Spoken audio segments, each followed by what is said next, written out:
Sa pagbisita ng banal na Santo Papa sa bansa, from different parts of the Philippines and Asia, the Holy Spirit is actively at work in you. I hope you would experience again the loving presence of Jesus in your lives, that you would love the church more, and that you would share the gospel to our people with humility and joy. Pope Francis in Manila, ating isapuso ang mensahe nito sa bawat Pilipino, lalo na sa mga kabataan. Please, pray for me. I need it. I promise to pray for you, especially to our Mother, the Blessed Virgin Mary, star of the new evangelization. Mabuhay ang Pilipinas. God bless you. Pope Francis in Manila, pag-unawa, pagtutulungan at pagdamay sa kapwa, mercy and compassion. Pope Francis in Manila, kasama ang DZXL 558, nangunguna sa inyong mga radyo.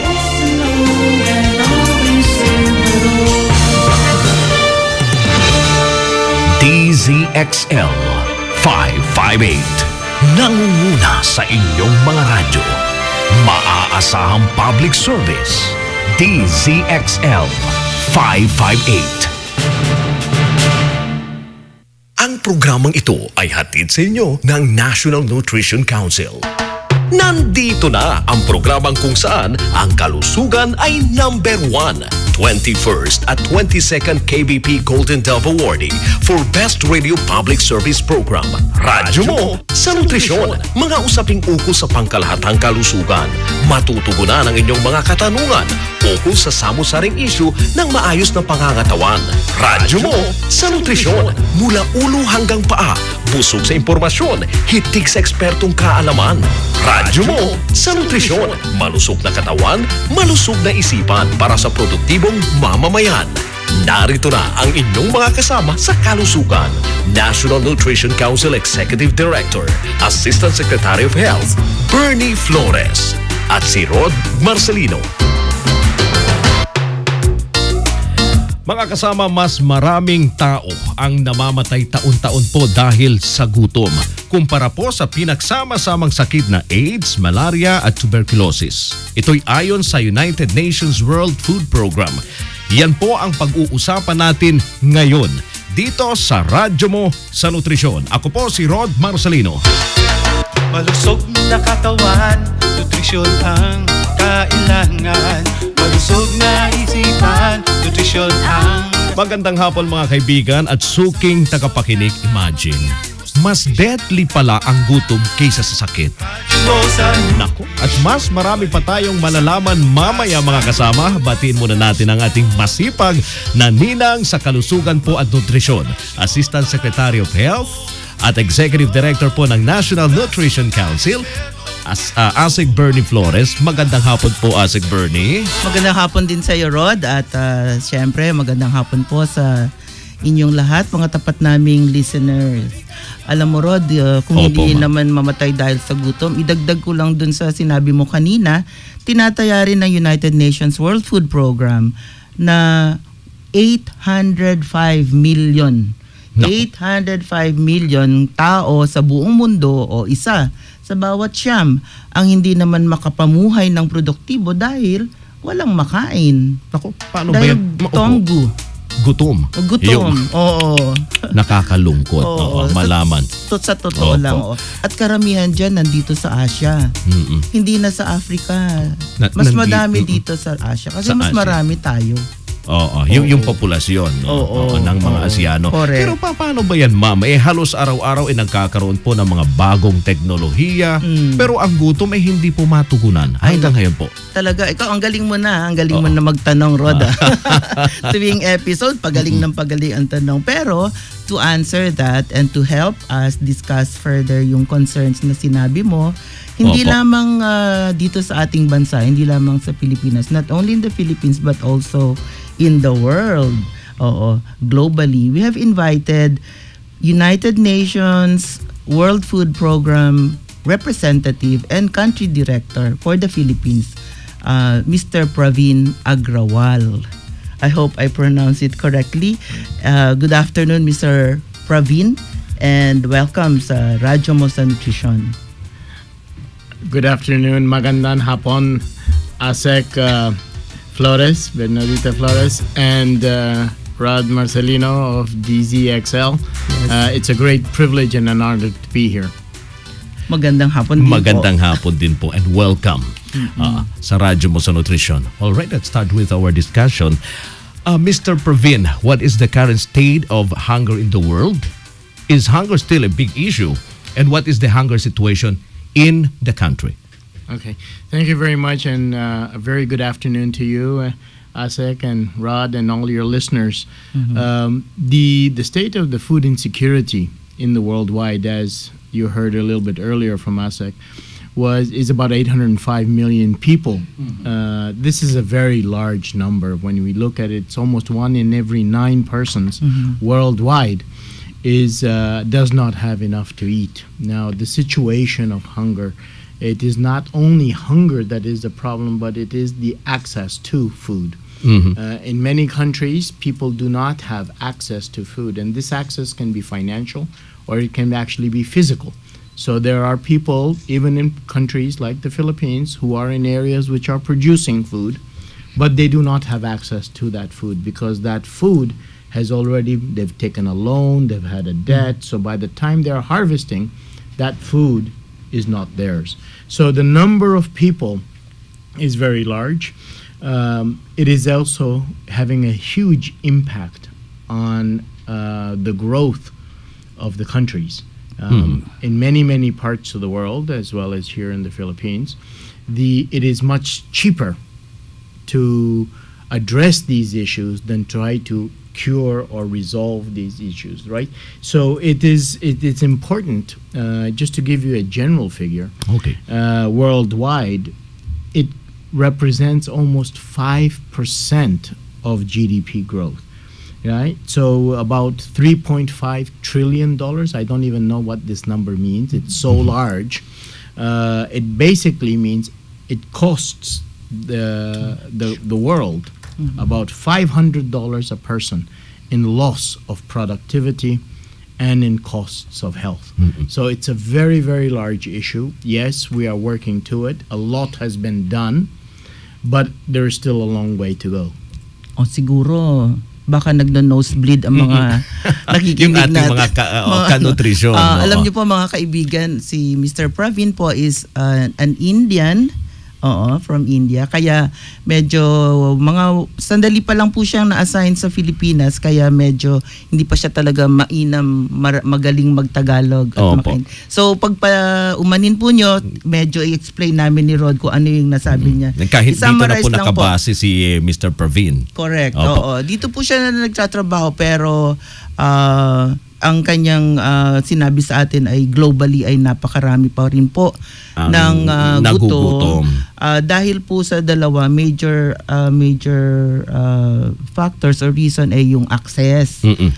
Either nakatira po yung mga kababayan sa Pilipinas, medyo nandun sa mga liblib na lugar, medyo mahirap marating.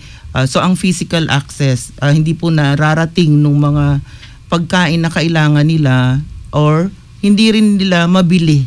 Financial access naman dahil sa kakulangan ng kanilang income, hindi nakakabili. Ngayon, ang pagsinumatotal po ninyo kung anong epekto ng gutom sa isang bansa, at tiningnan nyo rin kung sa kabuuan naman ng daigdig, umaabot po sa 500. Sa estimate nila, $500.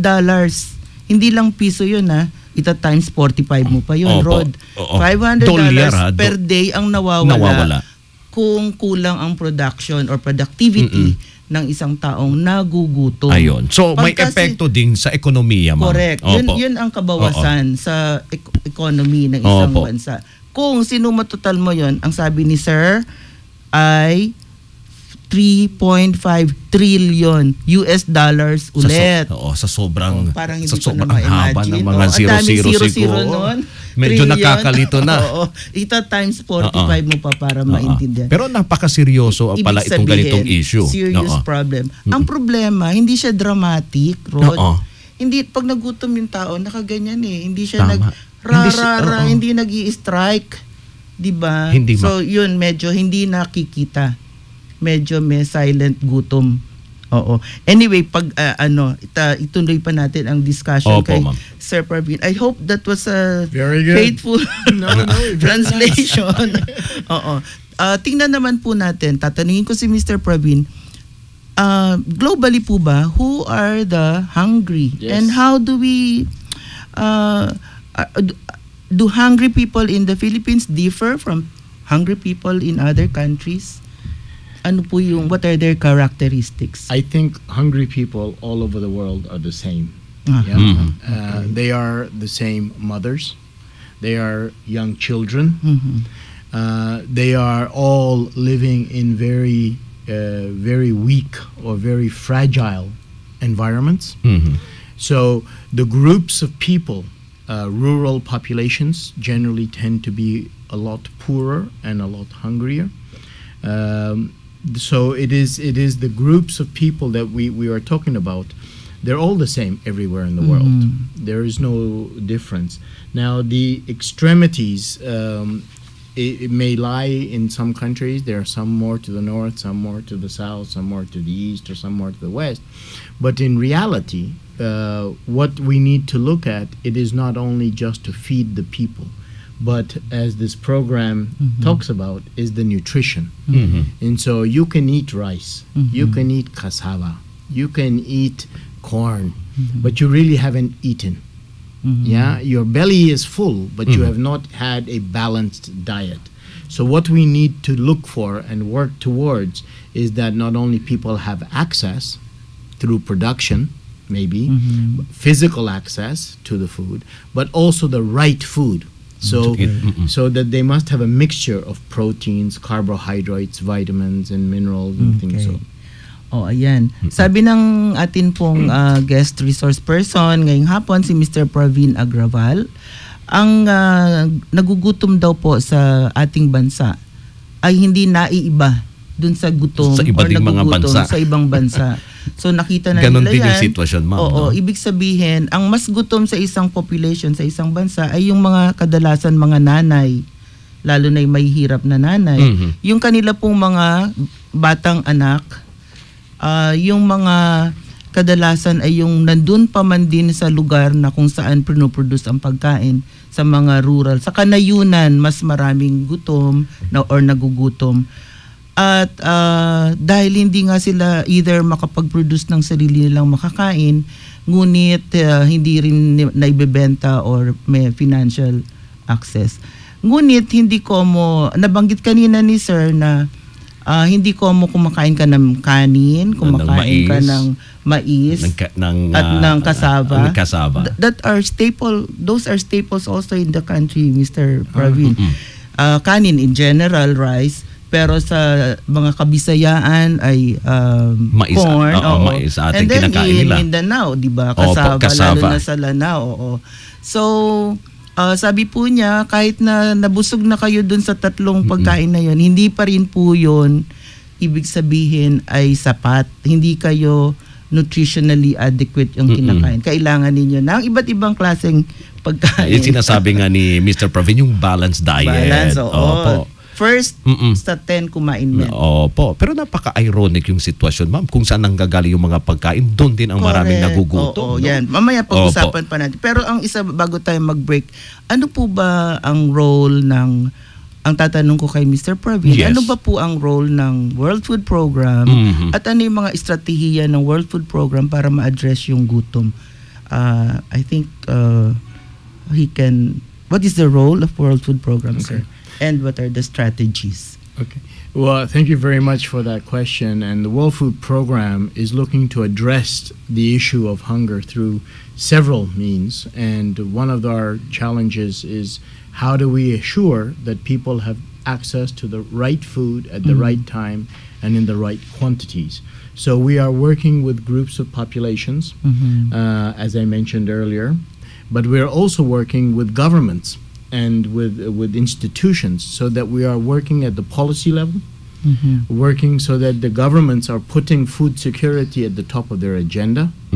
This has to be a major issue for the country, and they need to address it.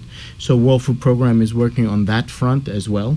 It is also working in emergencies, and in emergencies, the first people affected are already the poor. Exactly. And they are the most affected. So we are working in form of direct assistance by providing food when it's needed, but more importantly, working with those communities as markets come back online to how they can access that food at the right time. So in the case of nutrition, with mothers and children, making sure that they have the right food. So supplementary diets, providing fortified blends, and here in the Philippines, with FNRI, we have together come across Mamsi, which is bean-based, mung bean-based, fortified product, so that people can eat that, children can eat that, to strengthen the food. And one other issue, I think, which is important, not only the fortification of food and eating the right food, is eating the right quantity. Now, if we do not eat the right quantities, we will also suffer from the other extremity of nutrition or malnutrition, which is obesity. Now, this is also becoming a problem worldwide. So, as World Food Program, and our strategy is to work with farmers, and we have now made an objective that we will try to buy up to 10% of all food that we provide from small farmers. So we're working with small farmers and procuring from small farmers. Now, we are one of the largest food procurers in the world. So we are looking to do that. We are looking to work in terms of providing nutritional support, as I mentioned, but also livelihood support. So working with communities, providing opportunities, the cost of opportunity to the people. And one final thing, I think, is in the area of schools, education. Children, I said, are the basic building blocks. And by keeping children in school and keeping healthy children in school, we will hope to address these issues. Okay. Mahaba-haba, pero i-sum up ko lang. Summarize na lang natin. Kasi po ang World Food Program po ay ang food agency ng United Nations. So ang kanila pong estratehiya ay makipag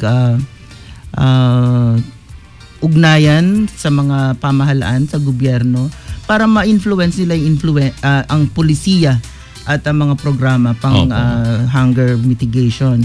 Pangalawa po, sa emergency situations, sila rin po yung nangunguna pag-provide ng mga kailangang pagkain during emergency. Dahil unang-una na ngang naapektuhan during disasters and emergencies ay yung mga nasabi natin kaninang mga poor at saka hungry. Now, pangatlo, tinitingnan nila at nakikipag-ugnayan din sila sa paano maging more nutritious ang kalidad ng pagkain. So para sa mga emergency situations halimbawa, or even non-emergency situations, kailangan ng dagdag pagkain dun sa mga populations na naapektuhan ng gutom. So meron sila ng programa or strategiya sa supplementary feeding ng mas nutritious na pagkain. Pangatlo, quantity rin. So kung hindi naman enough yung kinakain mo, sobra, so kailangan din ng nakikipag-ugnayan din sila sa mga farmers para ma-produce, at sila rin yung pwede ring bumili ng production. Napakagandang para yun ang gagamitin na naman para sa pagpapakain. Sa schools, ang panglimang estratehiya para ma-influence din ang kaalaman ng mga kabataan habang bata pa. At pang-apat ay yung sa pagpunta nila sa mga komunidad para mag-livelihood. Mabigyan ng hanapbuhay. Oo, ang strategies, ang pool of strategies. So, kumpleto, ma'am. Kumpleto. Yung kanilang strategies. Anyway, mga kasama, marami pa ho tayong pag-uusapan. Patungkol po sa pagtugon ng problema ng kagutuman. Correct. Especially po dito sa ating bansa. Pero mga kaibigan, abay kung gusto nyo pong magtanong, text lang po sa 0919-884-0659 o tumawag po sa 882-2374. At kung nais nyo po naman pakinggan muli ang episode natin ngayon at yung mga nakarang topics, dumalaw lang po sa www.youtube.com/Radyo Mo sa Nutrisyon. One word lang po ang Radyo Mo sa Nutrisyon. Samantala, narito ang ating nutrition word for the week, basal metabolism. Ma'am Bernie? Okay, Rod, thank you. Ang basal metabolism po ay ang dami ng enerhiya na kailangan ng katawan para sa iba't ibang proseso sa katawan gaya ng ginagamit sa paghinga, pag-maintain ng temperatura, sirkulasyon ng dugo, pagtibok ng puso at iba pang aktibidad ng organs habang ang katawan ay nasa estado ng kumpletong pagpapahinga o walang physical, digestive or emotional activities, kaya tinatawag na basal, no? Ang basal metabolism ay nagkakaiba-iba sa bawat tao.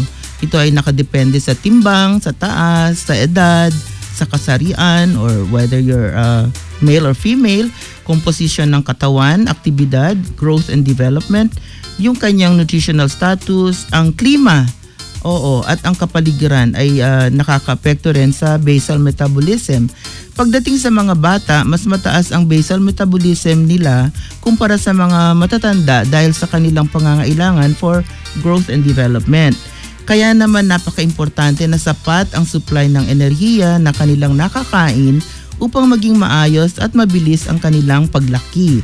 Kapag malimit na kulang ang kinakain ng mga bata o nagugutom, maaaring magdudulot ito sa kanila ng pagkabansot or pagiging stunted o kaya ay payat at mahina sa klase.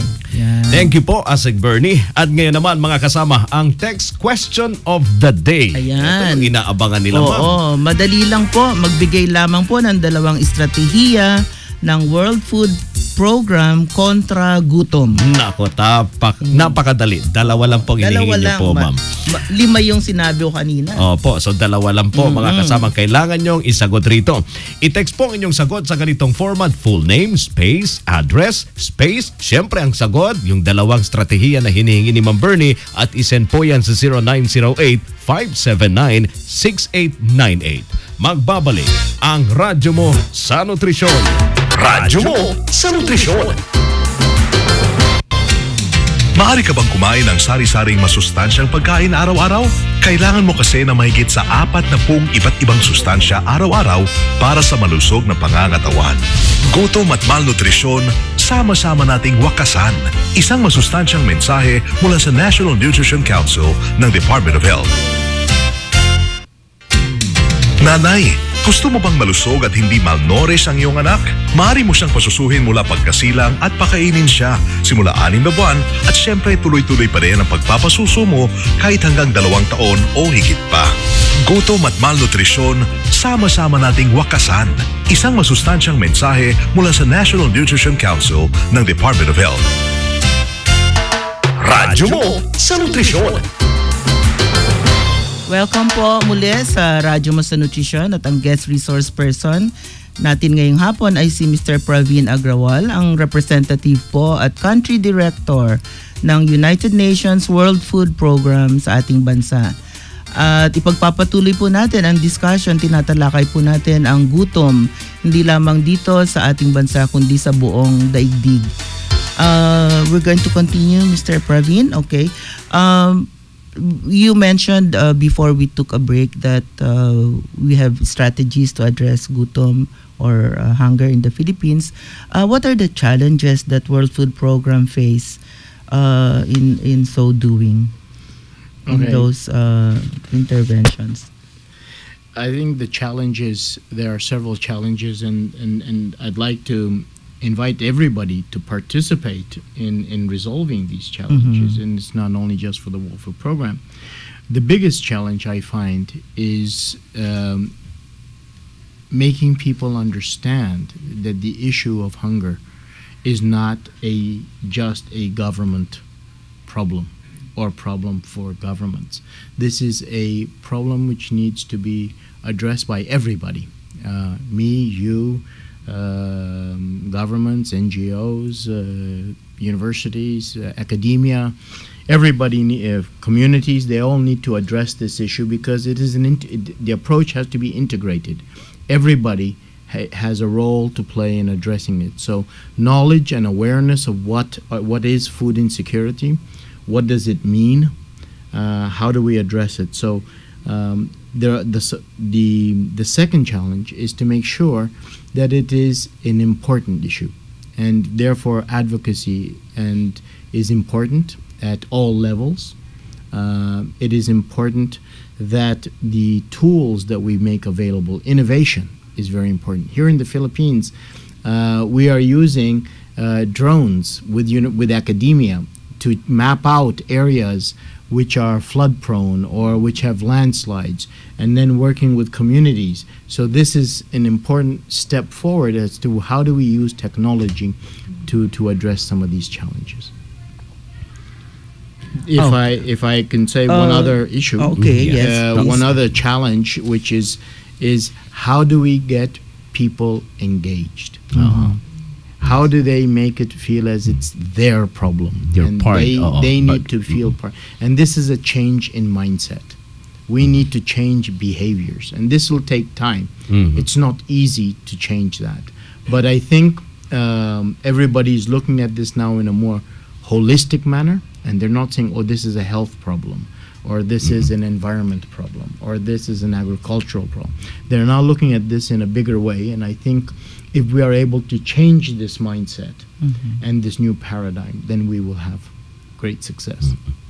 Okay. So, talagang kailangan, hindi lang pala. Ano muna yung number one? Ano yung sabi ni Sir na number one? Yung number one na sinasabi. Hunger daw is not a problem of government alone. Tama.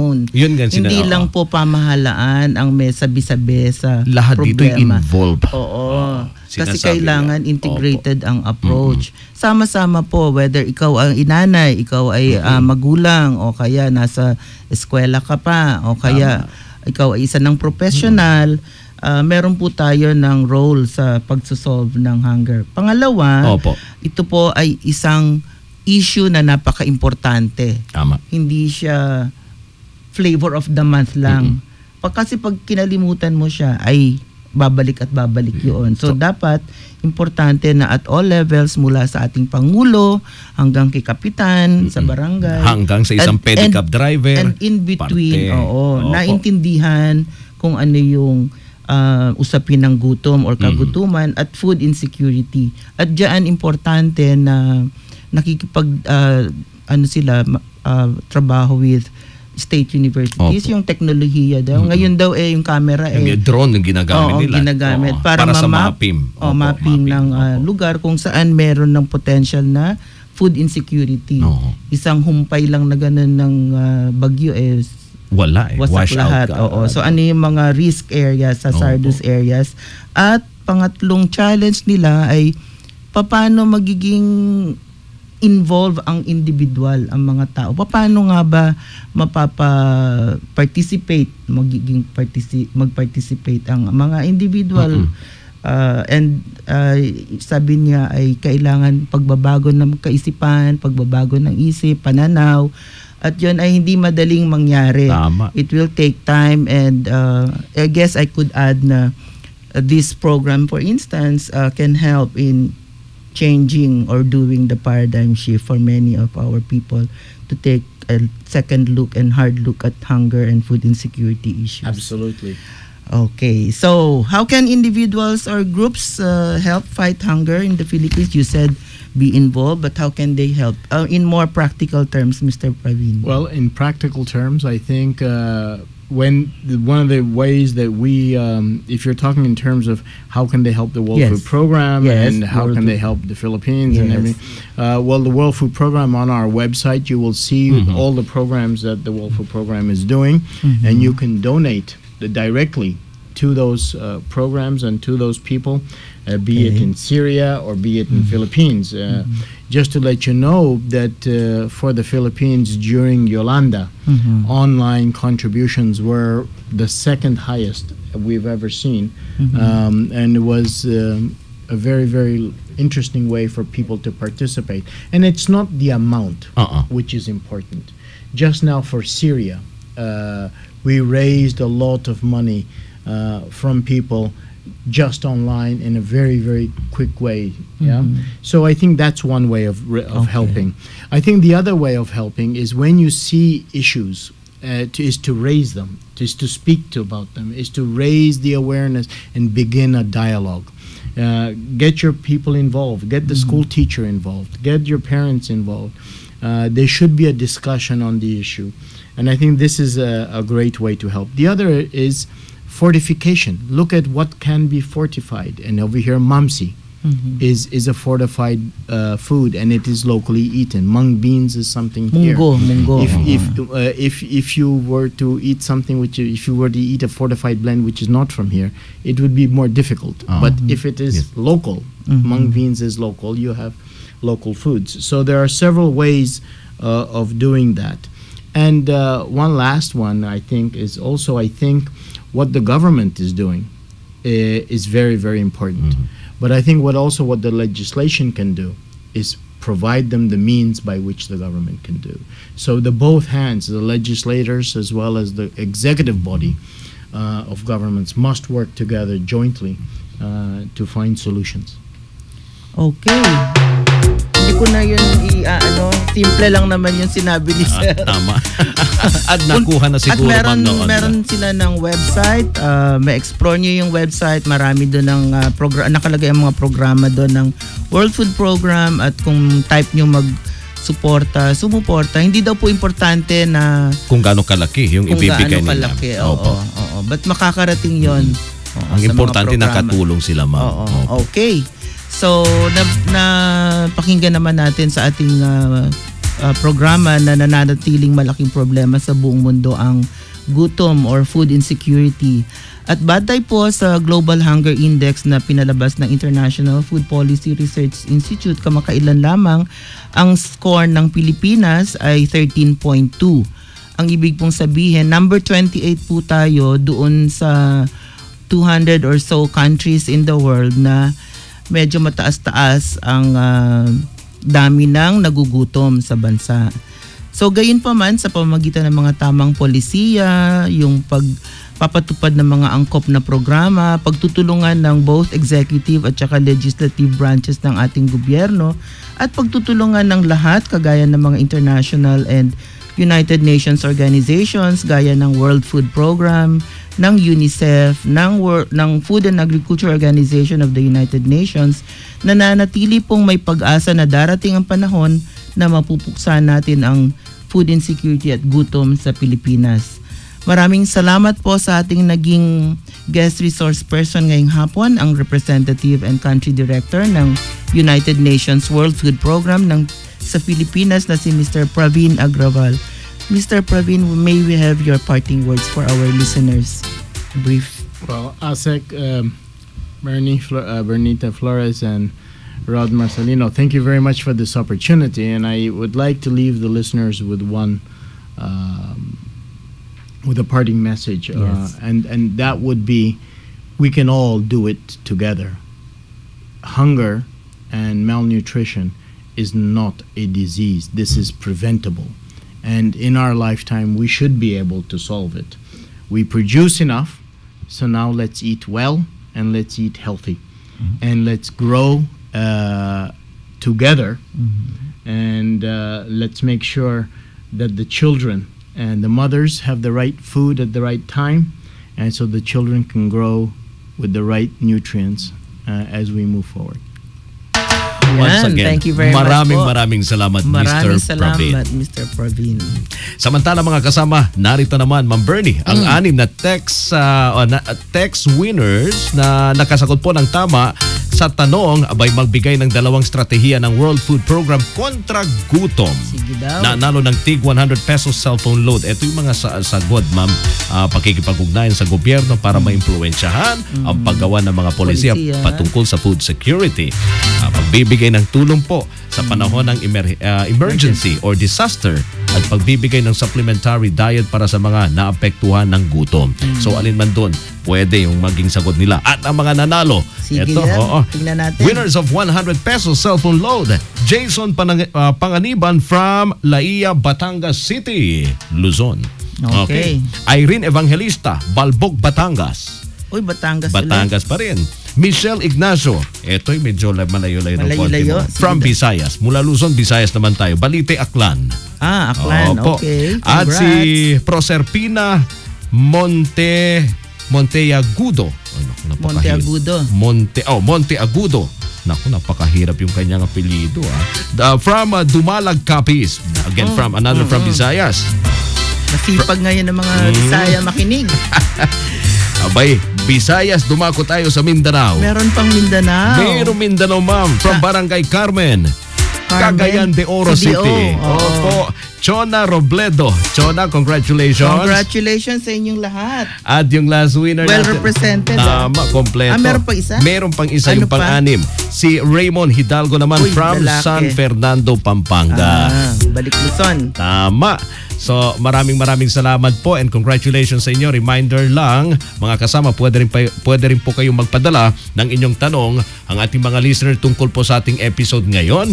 I-text lang po ang inyong mga tanong sa 0908-579-6898. At kahit wala na po tayo sa ere, abangan po ang reply ng ating production team sa inyo pong mga tanong. Yan po ang patuloy na serbisyo publiko ng Radyo Mo sa Nutrisyon. At tandaan mga kasama, dito po sa Radyo Mo sa Nutrisyon, bubusugin namin kayo sa impormasyon. At sisiksikin namin kayo ng mga tip tungkol sa tamang nutrisyon. At tutulungan namin kayong iwaksi po ang mga maling gawaing kumukontra sa mabuting kalusugan. Wastong nutrisyon, impormasyon. Solusyon, positibong aksyon. Tandaan lamang po, malusog na katawan, malusog na isipan para sa malusog na mamayan. Ako po ang inyong lingkod, Assistant Secretary of Health, Bernie Flores. At ako naman po si Rod Marcelino. Kami ang inyong mga kabalikat sa kalusugan at wastong nutrisyon. Dito sa Radyo Mo sa Nutrisyon. Malusog na katawan, nutrisyon ang kailangan. Malusog na isipan, nutrisyon ang kasagutan. Ang programang ito ay inihatid sa inyo ng National Nutrition Council. Radyo Mo sa Nutrisyon.